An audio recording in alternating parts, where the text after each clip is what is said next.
Hi, welcome to Priori Digital Studio tutorial. Today I'll show you how to use your debt snowball spreadsheet in the most efficient way. So the first thing you want to set up is the start date. For this example, I will take a date in the past, but later on I will show you what is happening if you change the date to today's date or a date in the future. So let's say I had my last debt in 2020 and in June. So just use the drop-down menu and select June. The other table that you always have to look at is this table in green, where you have your initial balance, your monthly payment, and your debt paid off date. So in the yellow table, you want to write all your debts starting with the one with the smallest initial balance. That is really important because it's how the snowball debts calculator works. You always start with the one with the smallest initial balance. So I will write a few examples. Let's say I have a credit card. We'll call it credit card. Its initial balance is $5,000 and the interest rate is 20%. I also have a minimum payment of $150. The rest is calculated automatically, so you don't need to touch anything. I also have a first car with a initial balance of $15,000 and a interest rate of 8%. My minimum payment is $400. Oops, sorry, 400. I have a second car.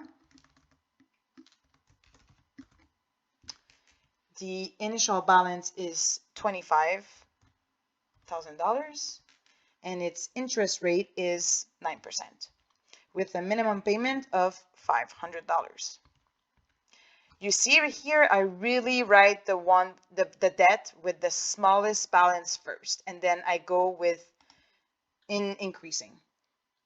Then lastly, I have a house at $200,000 with a interest rate of 4% and a minimum payment of $1,000. Perfect.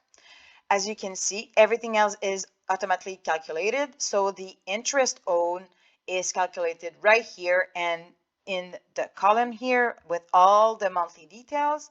And I also have the number of months left to my payment. So as you can see, my credit card that I started paying in June 2020 is fully reimbursed.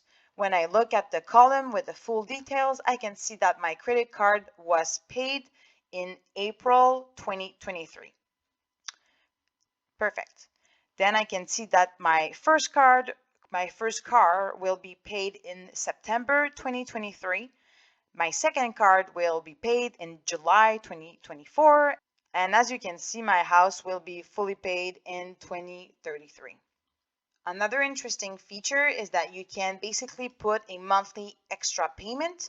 So let's say you have $50 extra every month that you want to put toward your debts. You can put it right here. Let's remove it. You will see the date will change. As you can see, my card was initially fully paid because I had an extra $50 payment every month.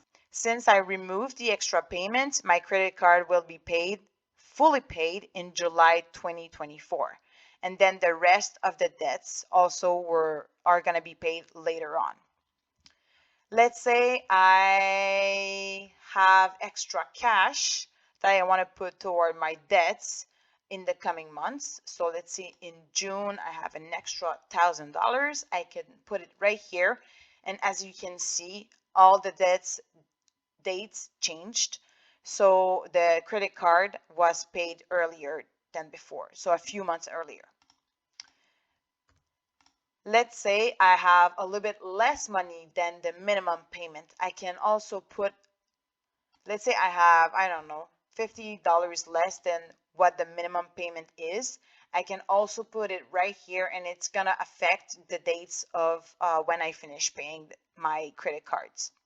Another interesting feature is that when you change the extra payment, it also affects the interest owed. So basically, the quicker you pay your debts, the less interest you will pay. And the slower you pay your debts, the more interest you will pay, basically. So now let's remove everything. Okay. All right, so I will write today's dates. So 2023, May.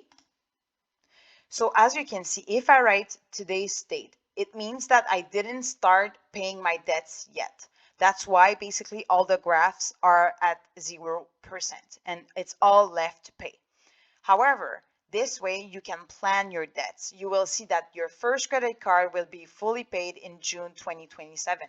So, and then your first car will be paid in December 2026, the second car in October 2027, and then your house finally in 2036.